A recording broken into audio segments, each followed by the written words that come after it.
Bien, donc nous voilà dans le chapitre numéro 4, après avoir fait la partie UV de notre lampe en version low poly et de notre parquet.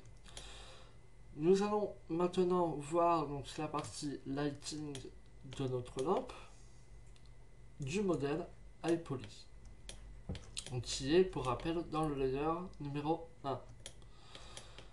Si je lance un rendu dans Cycle, je dois faire F12. Donc on est bien et vérifiez bien si vous êtes correctement dans Cycle Render. Au lieu de faire un rendu toutes les 2 minutes pour vérifier un peu notre lighting, on va lancer un rendu en temps réel. Faites Shift Z. Pour lancer le rendu en temps réel, vous pouvez également vous rendre dans le Viewport Shading et mettre Renderer. Nous allons maintenant commencer à créer notre lighting. Pour cela, nous allons commencer par séparer les planes qui vont recevoir un nouveau matériau qui va émettre de la lumière. Donc, nous les prenons, on fait un CTRL L pour tout prendre, P au clavier et Separate Selection. Nous prenons nos planes, nous allons dans le panel Material, nous créons un nouveau matériau, nous allons dans Color, et dans Color, si je ne dis pas de bêtises, ou alors ça doit être dans Surface. Autant pour jeu, c'est dans Surface, et nous allons choisir un Emission. Notre matériau va émettre de la lumière. Donc automatiquement, ça va déjà créer un éclairage relativement intéressant. Nous allons dans la fenêtre Image où nous avions calé tous nos UV, rappelez-vous, le changer en Node Editor. Bien évidemment, vous pouvez changer vos matériaux à partir du panel matériel, créer, ajouter, etc. différents nœuds, mais il est préférable de travailler en Node Editing. À partir de là, nous allons créer ce qu'on appelle un gradient texturing, c'est-à-dire avoir des corners de notre lampe où on a des planes émissives un peu plus sombres et un centre un peu plus illuminé pour faire davantage naturel. Nous allons commencer par créer un nœud, donc nous allons aller dans les faire Shift A, pardon, aller dans Add, Search et ajouter un gradient texture qui va nous être utile très bientôt. Faire un autre Shift A, aller dans Converter, Color Ramp et nous allons ajouter un dans Input Texture Coordinate. Nous allons maintenant relier le Color Ramp à l'Emission, donc Color à Color. Nous allons mettre le gradient texture dans le FAC, donc dans le mélange de notre Color Ramp.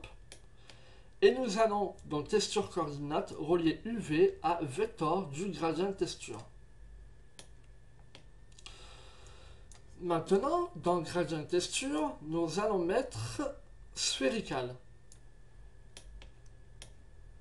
Nous retournons en vue de Shaded, donc on refait Shift Z dans la vue Viewport.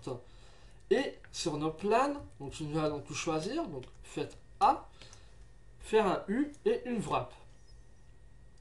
Nous allons faire un clic droit sur la bordure entre les deux fenêtres de Viewport et mettre un Split Area. Puis nous allons couper en deux la vue de nos notes Editing. Dans la vue du haut ou du bas, peu importe, nous allons remettre un UV Image Editor. Nous allons hop, décocher cette case, tout choisir dans le viewport, et à partir de là, nous pourrons prendre tous les éléments que nous voulons. On va agrandir cette fenêtre, et nous allons maintenant superposer chacun des planes qui représentent les planes émissives de notre lampe.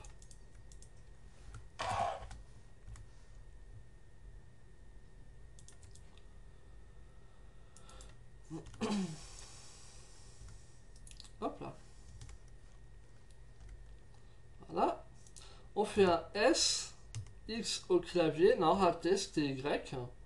Et nous allons l'agrandir pour vraiment superposer à quelque chose près nos différents plans. Ceci étant fait, nous revenons dans la vue des différentes viewports. Donc pour agrandir un viewport, vous faites Shift Space, d'accord, avec le curseur activé sur l'une des fenêtres. Ok. Et pareil pour la timeline. Ça marche avec tout. Non, même pas pour la timeline, raté. Ok, très bien. Donc nous avons tout nos dépillages. Nous allons faire un Shift Z donc, pour vérifier. Et nous voyons bien qu'on a un des corners de notre plan émissive en noir. Ce qui correspond en fait à la couleur de notre color ramp. D'accord? Donc nous allons agrandir les carreaux et nous allons l'ajuster en fait par rapport au résultat qu'on veut obtenir. Donc la couleur la plus claire au centre et nous allons réduire, commencer à réduire pour laisser réduire ou agrandir.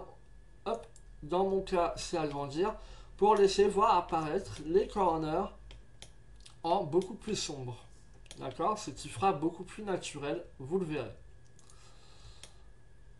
On va partir à peu près sur ça, voilà, ça me paraît bien comme ça. On va peut-être faire un scale en hauteur. Voilà. Bien. Dans le color ramp, nous allons maintenant gérer les couleurs de notre lampe. Avant cela, dans émission, nous allons mettre 1,5. Dans le color ramp, on peut laisser en linéaire ou vous pouvez toucher un peu les différentes algorithmes que nous avons pour créer un color ramp. Nous, on va laisser, donc, on avait dit en linéaire. Maintenant, nous allons jouer directement avec les couleurs de notre color ramp et nos différentes pipettes de notre color ramp. Dans un premier temps, je vais gérer la couleur du milieu en ajoutant une pipette, en appuyant sur le petit plus, et je vais mettre une couleur orangeâtre, jaunâtre, comme cela. Parfait. Nous allons gérer la couleur la plus claire, donc nous reprenons la pipette du milieu, nous faisons un CTRL-C en ayant le curseur sur la couleur, allons sur la pipette la plus claire et faisons un CTRL-V sur la couleur blanche, ce qui va automatiquement copier-coller la couleur que nous avons mis au milieu pour pouvoir l'éclairer davantage, pour donner un éclat plus centré sur notre lampe. Hop. Comme ceci. Voilà. Nous allons peut-être pouvoir checker cela comme ça, peut-être réduire légèrement l'intensité à 1.25. La couleur noire, nous allons mettre une couleur un peu rougeâtre, pas totalement rougeâtre, mais un peu rougeâtre. Nous allons peut-être pouvoir retoucher un peu le dépillage UV. Voilà, comme ceci.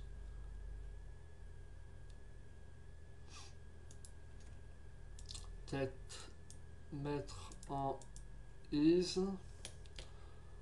Voilà, ça me paraît peut-être un peu mieux. Si on change cette pipette là, forcément ça va être beaucoup plus sombre. Donc on va réduire encore légèrement le dépillage. Voilà, pour avoir quelque chose de relativement naturel tout de même. Peut-être retoucher légèrement, là ça fait un peu trop marronâtre. Et voilà. Là je suis plutôt content du résultat. On va laisser tel quel. Voir si on augmente de nouveau à 1.5, si ça fait des bulles carrées. Non, ça me paraît plutôt pas mal à 1.5 au final, hein. Moi, ça me convient, donc on va laisser à 1.5. Voilà, très bien. Nous allons maintenant créer un plan. Donc, Shift A, plan. On va l'agrandir de 10%. Donc, S10 au clavier numérique. Faire une rotation en X, 90 degrés. G, Y. Nous allons venir le placer à peu près à ce niveau-là. Le monter. Voilà, à peu près comme ça. Peut-être refaire une rotation de, 40, de moins 25 degrés. Voilà, hop, on va créer donc un nouveau matériau. Donc surface emission. Nous allons dans les paramètres de l'objet, dans Ray Visibility, décocher caméra pour ne plus voir le plan à travers la caméra. Par contre, il émettra toujours de la lumière par rapport au shader qu'on aura choisi donc d'émission. Si on fait un Shift A, on voit bien qu'il émet de la lumière et qu'on ne le voit pas à l'écran. Le but du jeu va être d'avoir un côté clair, enfin un côté chaud et un côté froid de notre scène pour donner un contraste intéressant. À ce niveau-là, nous allons peut-être mettre à 1.5 la puissance de notre émission et la mettre d'une couleur orangeâtre. Pardon. Peut-être augmenter encore. Après, on va venir bidouiller au fur et à mesure, hein. Peut-être que là, c'est un peu trop orangeâtre. On va la blanchir légèrement. Voilà, là, ça me paraît plutôt pas mal. Ok, donc là, ça me paraît plutôt pas mal. On va revenir. Nous allons donc faire la même opération de l'autre côté. Faire un Shift D, R, Z, 180 degrés pour faire une symétrie de notre lumière. Sur l'as 2X, on va le contraindre et on va le bouger à ce niveau-là. Dans le matériel, vu qu'on a créé un nouveau matériel pour la lampe orange, on va dupliquer ce matériel avec cette petite icône. Nous l'avons dupliqué. Nous pouvons vérifier en faisant un Shift Z et en changeant de couleur et en mettant une couleur relativement bleutée.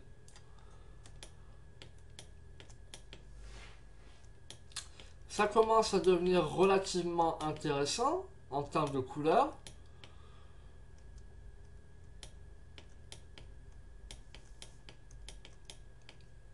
Et en termes de contraste entre les deux.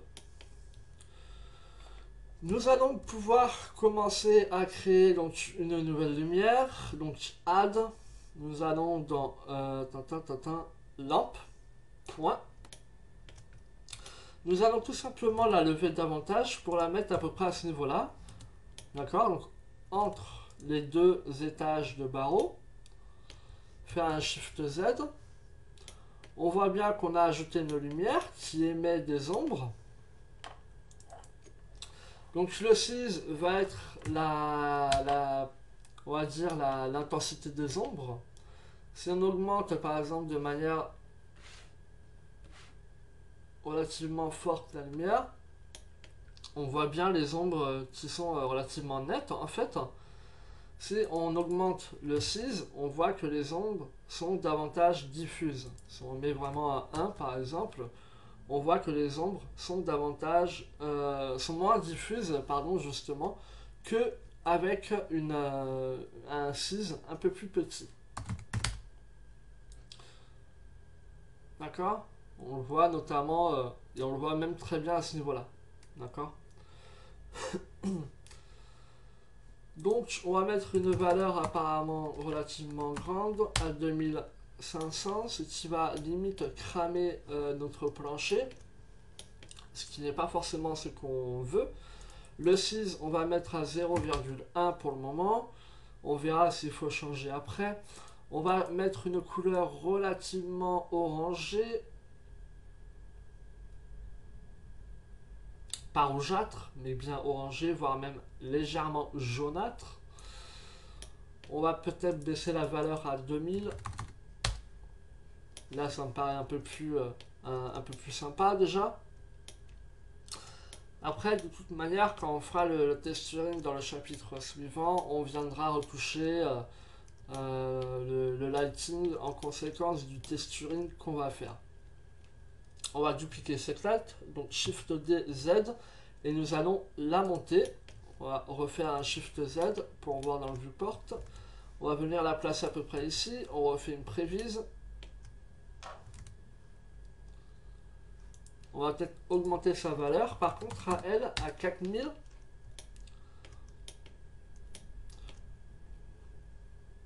Voilà, ça va permettre d'augmenter un peu. Encore à 5000. Ça nous permet d'avoir un lighting plus naturel. Là, on voit que ça crame vraiment la lampe. On ne sait pas ce qu'on veut. On va peut-être la monter légèrement. La rendre un peu plus blanche.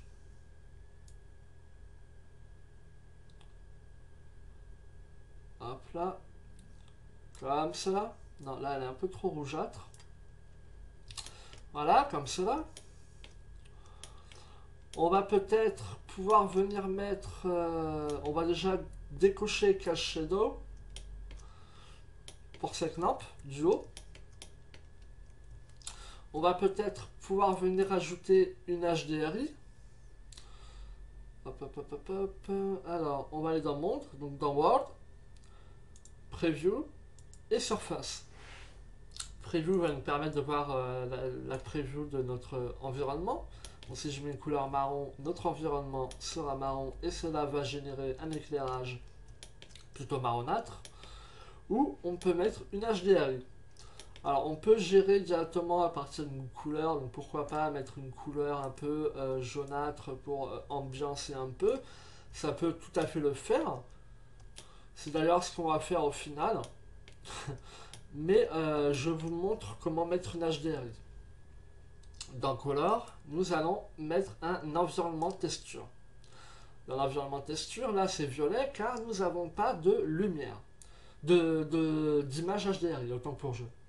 Nous allons dans Open et nous pouvons tout simplement aller, par exemple, si je reprends dans mes ressources, alors il va falloir que je les retrouve, mes ressources, hop là, hop là, hop là, hop là, hop là, hop là, raté.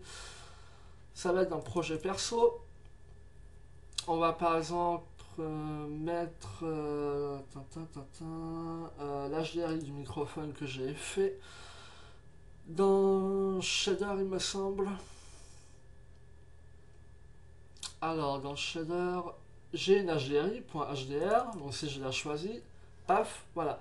Là, ça va me mettre donc, mon image HDRI. On peut régler l'intensité, donc de 1%, de 0,5, etc., etc. Donc ça nous permet d'avoir un éclairage plus naturel. Mais là, on va mettre directement une couleur. Donc hop, sur la petite croix, on va remettre dans l'environnement texture Remove.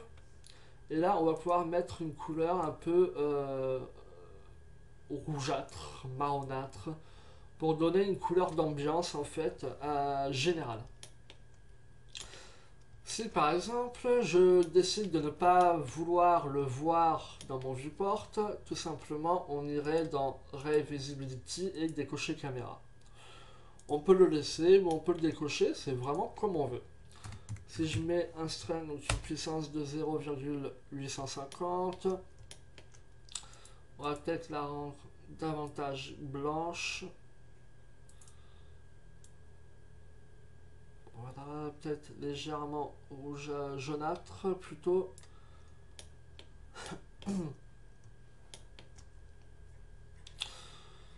Peut-être la baisser un peu à 0,65. Là, ça me paraît déjà un peu mieux.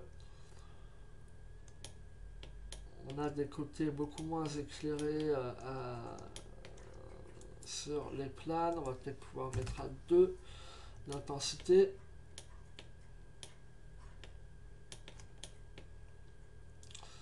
Pouvoir retoucher légèrement cette partie là. Voilà. Si on corrige un peu le dépiage UV de cette partie en la réduisant légèrement pour réduire un peu le côté gradient color de nos planes. Voilà. Après on vient vraiment retoucher ce qu'on veut retoucher quoi. Pour donner vraiment l'ambiance qu'on veut donner à notre rendu. Donc là c'est vraiment du bidouillage quoi. Pourquoi pas ajouter directement un autre plane si je viens en vue de top à ce niveau là.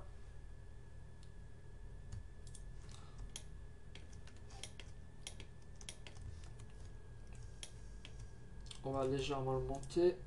On va mettre une couleur légèrement différente des autres. Donc on va sur le petit plus. Voilà, ça va dupliquer le matériau. On va mettre une puissance de 1. On va mettre une couleur blanche, 100% blanche. Voilà. Et pouvoir légèrement baisser la valeur de la puissance à 0,75. Là, ça me paraît déjà un peu mieux. Ça permet de déboucher davantage notre lampe. On va garder un côté un peu plus sombre pour vraiment donner de la perspective à notre éclairage.